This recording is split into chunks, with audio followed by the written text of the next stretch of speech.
Heureux ceux qui écoutent la parole de Dieu et qui la gardent. Alléluia, Alléluia, Alléluia. Le Seigneur soit avec vous. Et avec votre esprit, Évangile de Jésus-Christ selon saint Matthieu. gloire à toi, Seigneur. En ce temps-là, comme Jésus parlait encore aux foules, voici que sa mère et ses frères se tenaient au dehors, cherchant à lui parler. Quelqu'un lui dit : « Ta mère et tes frères sont là, dehors, qui cherchent à te parler. » Jésus lui répondit : « Qui est ma mère et qui sont mes frères ?» Puis, étendant la main vers ses disciples, il dit : « Voici ma mère et mes frères. Car celui qui fait la volonté de mon Père, qui est aux cieux, celui-là est pour moi un frère, une sœur, une mère. » Acclamons la parole de Dieu.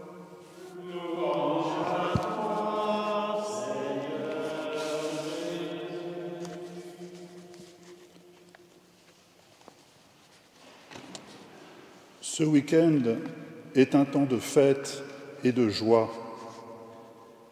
À la veille de la célébration du Christ roi, nous fêtons sa mère. En ce samedi 21 novembre, nous fêtons Marie en mémoire de sa présentation au Temple. C'était le jour où Marie, âgée de 3 ans, esquissa quelques pas de danse devant le grand prêtre. Cet épisode de la vie de Marie n'est pas relaté par les évangiles, mais elle figure dans un texte apocryphe, le proto-évangile de l'apôtre Jacques le Mineur. Ce n'est pas un texte canonique, mais la piété populaire a été si forte et si convaincante que l'Église a reconnu cette fête, tant en Orient qu'en Occident. En Occident, c'est le pape Grégoire XI qui l'a reconnue au IVe siècle, puis le pape Sixte V qui l'a inscrite au calendrier liturgique de l'Église catholique au VIe siècle. La démarche des parents de Marie était très belle. Anne et Joachim voulaient rendre grâce pour la naissance de leur fille en la présentant au grand prêtre pour la consacrer à Dieu. C'est donc dès son plus jeune âge que Marie a été marquée par la présence de Dieu dans son cœur. Et c'est pourquoi il est si beau d'entendre le Magnificat, l'admirable Magnificat.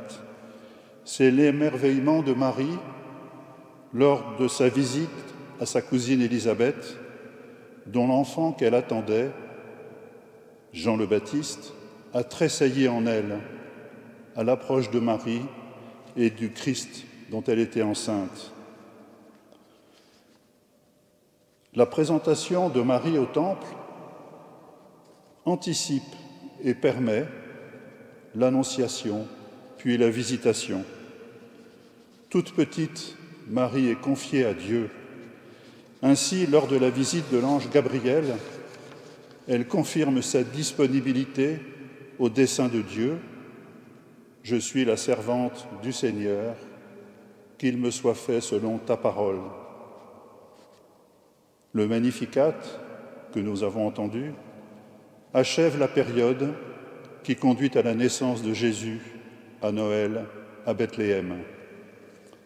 Présentation, annonciation, visitation et enfin nativité. Mais alors, frères et sœurs, comment comprendre l'évangile de Matthieu ? N'y a-t-il pas antinomie entre ces deux textes sacrés ? D'un côté, donc, l'admirable action de grâce du Magnificat, désormais tous les âges me diront bienheureuse. Et de l'autre côté, nous avons entendu les propos durs, voire même choquants, de Jésus, Qui est ma mère? Qui sont mes frères? Est-ce là la Sainte Famille? Quelle douleur pour Marie! Quelle douleur aussi pour toute mère, tout frère, toute sœur qui entendrait cela. Nous pouvons être éclairés dans cette apparente antinomie, être éclairés par saint Augustin, qui a médité cet évangile et qui dit ceci: Sainte Marie a fait la volonté du Père, et il est plus important pour Marie d'avoir été disciple du Christ que d'avoir été mère du Christ. Plus important d'avoir été disciple que mère. Je crois, frères et sœurs, que nous pouvons comprendre ainsi le sens des propos de Jésus. Il est venu parmi nous, né d'une femme, avec une mission qui est le salut des hommes. Pour nous entraîner sur le chemin du salut, il veut nous rassembler, nous le savons, il veut nous rassembler et constituer le corps du Christ. Il veut faire de nous ses disciples. Et si nous pouvons être des disciples, c'est qu'en lui, nous sommes frères. Par le baptême, nous devenons enfants de Dieu et frères et sœurs de Jésus. Après être nés de la chair, nous sommes nés de l'Esprit. Le Christ n'a pas pour intention de discréditer l'union de l'homme et de la femme, ni les fruits qui en sont la résultante, ni les fruits que sont les enfants.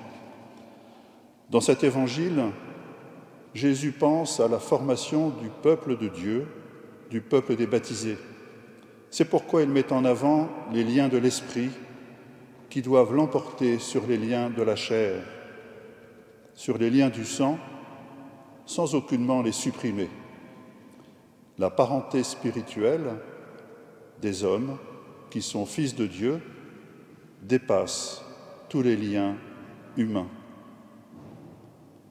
Et pour nous aujourd'hui, frères et sœurs, on peut penser à un heureux retournement.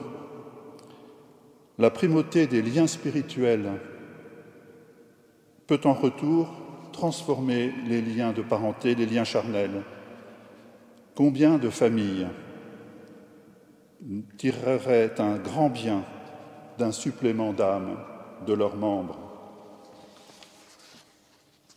À la veille de la fête du Christ roi, demandons à Marie, la première en chemin, de nous aider à devenir disciples du Christ, à le laisser régner dans nos cœurs. Amen.